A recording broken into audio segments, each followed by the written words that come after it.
पिछले पार्ट में मैंने आपको दिखाया कैसे विजय को नगीता के बारे में पता चलता है कि नगीता एक खूंखार प्रेत आत्मा है जो कि उस फ्रेम के अंदर रहती है और इतने सालों बाद उस फ्रेम से कपड़ा हटाने की वजह से वो आज़ाद हो गई है। अब आगे सूरज डूब जाता है और रात का अंधेरा गहराने लगता है। पुलिस स्टेशन में चहल पहल होती है, मगर जब 12 बज जाते हैं तो सन्नाटा छा जाता है। पुलिस स्टेशन में लोग कम हो जाते हैं। खाली 2 कैदी, 3 हवलदार और इंस्पेक्टर अजय ही पुलिस स्टेशन में बच जाते हैं। चारों तरफ सन्नाटा होता है, अंधेरा साए साए कर रहा होता है और कुत्तों के रोने की आवाज़ चारों तरफ से आ रही होती है। नगीता उस फ्रेम से बाहर आ जाती है। इंस्पेक्टर अजय को कुछ फ़ोन आता है और वो अपने घर चले जाते हैं थोड़ी देर के लिए। एक हवलदार की नज़र उस दरवाजे पर पड़ती है जो उस कमरे का होता है जहां वो फ्रेम रखा था। दरवाजे के नीचे से धुआं बाहर आ रहा होता है, जैसे धुंध दरवाजे के पीछे बहुत सारी धुंध हो और वो बाहर आने की कोशिश कर रही हो। बाकी 2 हवलदार सो गए होते हैं, कैदी भी सो गए होते हैं। वो हवलदार कमरे की तरफ जाता है और दरवाज़ा खोलता है। अंदर धुआं ही धुआं भरा होता है, धुंध वाला धुआं। तभी एक खौफनाक हाथ उसकी गर्दन दबोच लेता है। नगीता उस फ्रेम से बाहर आ गई थी और उसने अपना पहला शिकार कर लिया था। उस हवलदार का भी वही हाल हुआ जो नगीता सबका करती है। 2 हवलदार जो सोए हुए थे उनमें से एक की हल्के से नींद खुल जाती है तो उसे कुछ चाटने की आवाज़ आ रही होती है, जैसे कोई किसी चीज़ को पी रहा हो, ऐसी आवाज़ उसके कानों में गूंजती है। वो दूसरे हवलदार को जगाता है और दोनों उस कमरे की तरफ जाते हैं जहाँ से वो धुआं आ रहा था जो कि धुंध थी। जब दोनों अंदर जाते हैं तो वो देखकर हैरान हो जाते हैं। उनकी आंखें फटी की फटी रह जाती हैं। एक औरत उनके एक साथी की गर्दन से खून पी रही होती है। जैसे हम लोग जूस के गिलास से जूस पीते हैं वैसे ही वो खून पी रही थी। दोनों बंदूक निकाल लेते हैं और उसको बोलते हैं हैंड्स अप।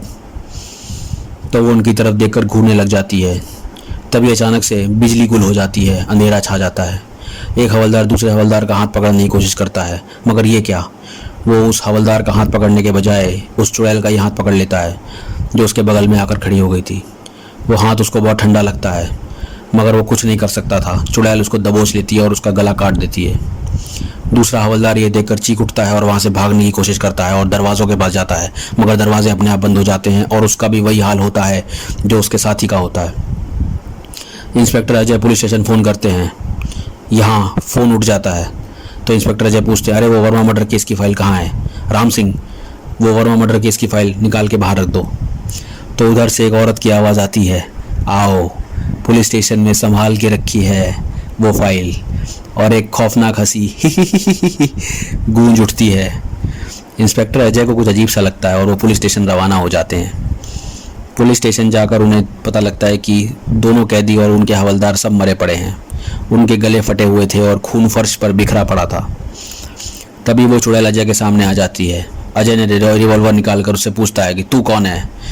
वो भले ही डर रहा था लेकिन वो बहादुर था। चुड़ैल ने हंसते हुए कहा, क्या करेगा मेरे बारे में जानकर, अब तो तू वैसे भी मरने वाला है।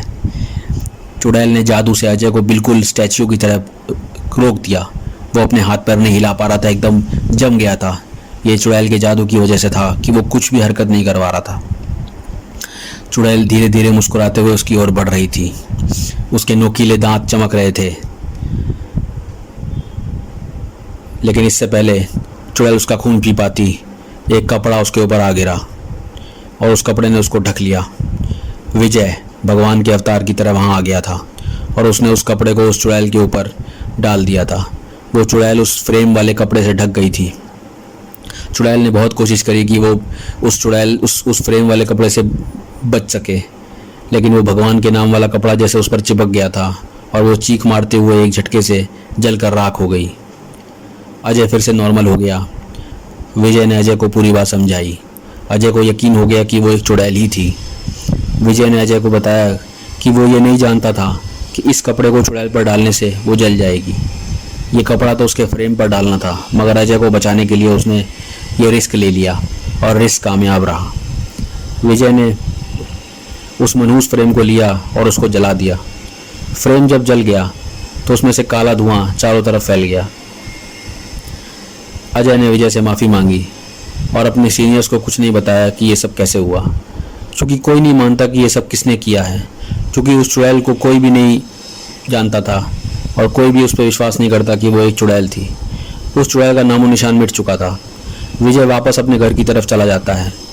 विजय ने अपने दोस्त शेखर की मौत का बदला ले लिया था।